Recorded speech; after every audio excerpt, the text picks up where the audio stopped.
Video final de la serie Segunda de Pedro, capítulo 3, versículo 9 en adelante.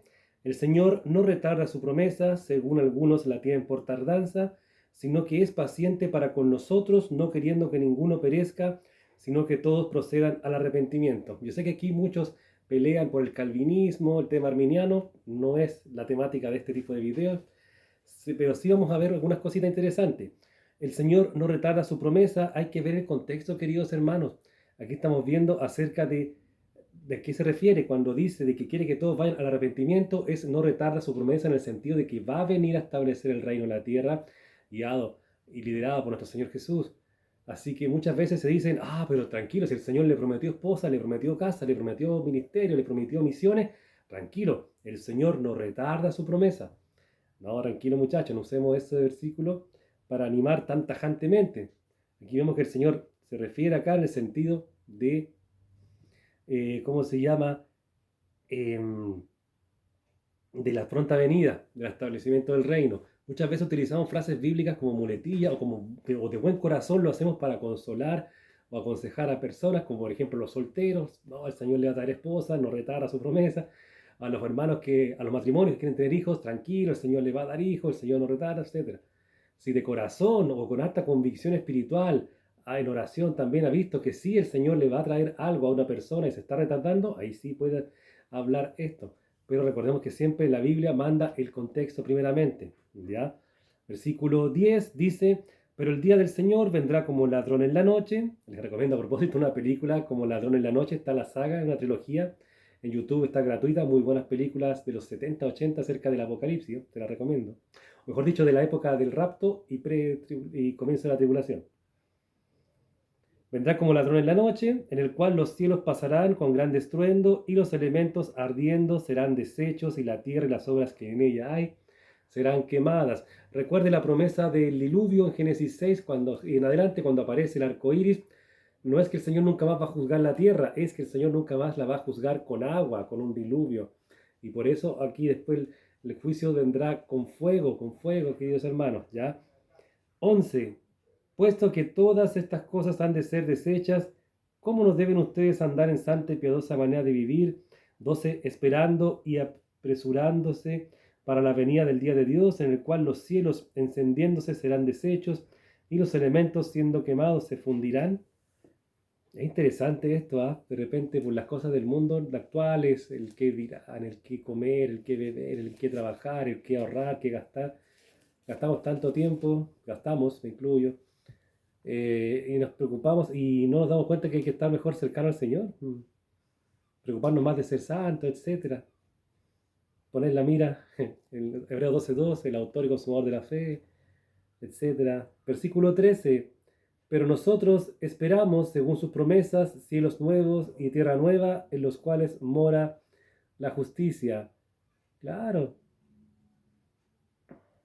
También tenemos que pensar en esto. Muchas veces pensamos, por fin va a llegar.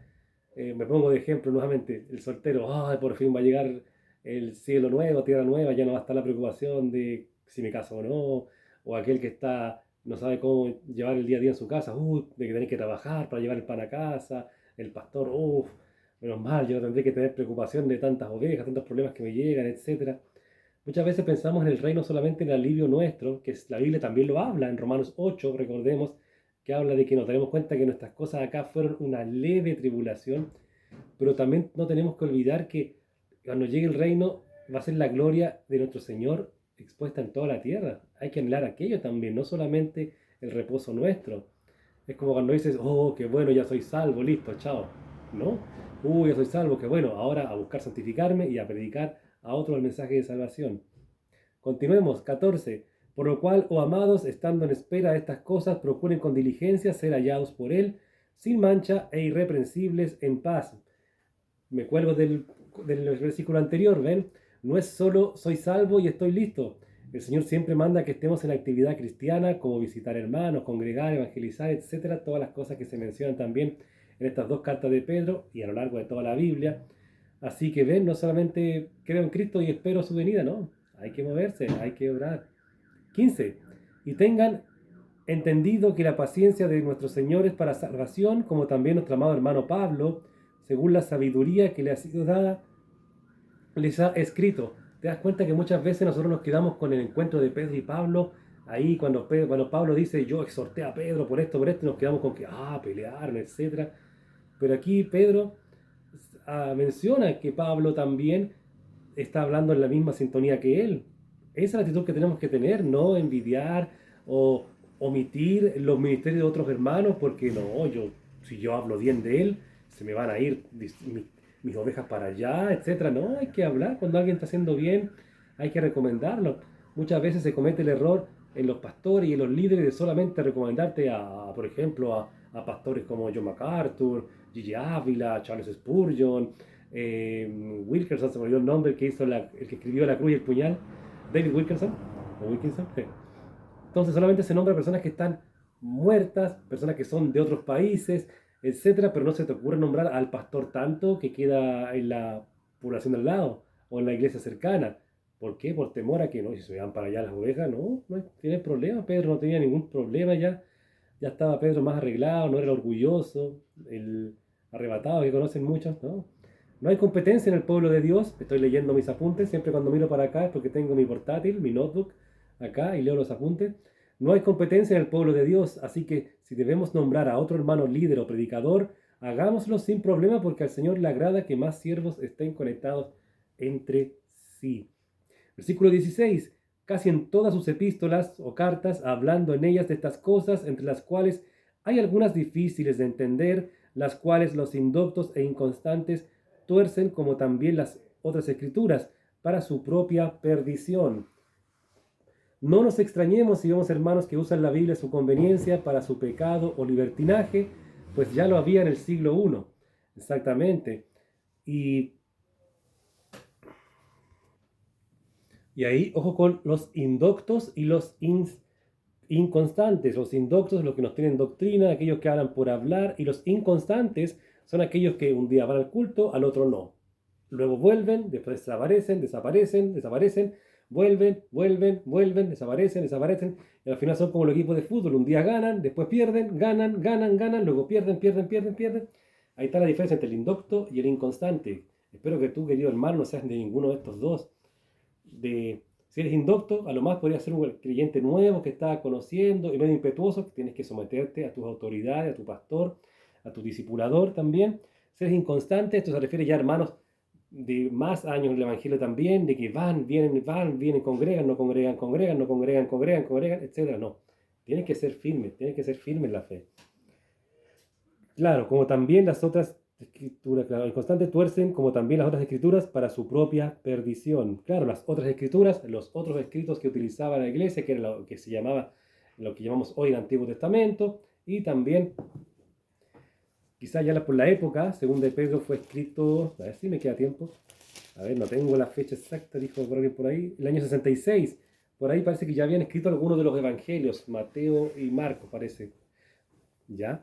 17, los últimos dos, dice, así que ustedes, oh amados, sabiéndolo de antemano, guárdense, no sea que arrastrados por el error de los inicuos, caigan de su firmeza. Exactamente, y versículo 18, antes bien, crezcan en la gracia y el conocimiento de nuestro Señor y Salvador Jesucristo.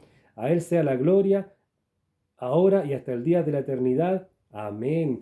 Y el día de la eternidad quiere decir siempre, por algo es eterno, no es que sea, ya hasta este día vamos a adorar a Jesús, no, siempre, por algo es el día de la eternidad, de lo eterno, lo que no tiene fin. Comentario final de estos últimos dos versículos. Por muy equivocado que esté alguien que mutila la Biblia a su conveniencia, igual es capaz de arrastrar al engaño a creyentes más avanzados. Así que siempre apegarse al estudio bíblico para primeramente santificarse y no caer en engaño y juicio como estos sujetos. Claro, ahí también podemos aplicar lo que dice en la carta a los Corintios de que hay de aquel que se sienta firme, porque recordemos que hemos visto caer hasta aquel que se siente más firme. Un segundito. 1 Corintios 10:12 lo tiene, lo voy a tomar apunte en vivo y en directo. Así que 1 Corintios 10:12 para complementar a ese versículo. Y querido hermano, muchas gracias por haber continuado, haber visto la serie de Segunda de Pedro. Hace rato que no así un libro completo, bueno, una carta, 3 capítulos. Pero te animo siempre a estar leyendo versículo a versículo, tiempo a tiempo en el Señor. Muchas gracias.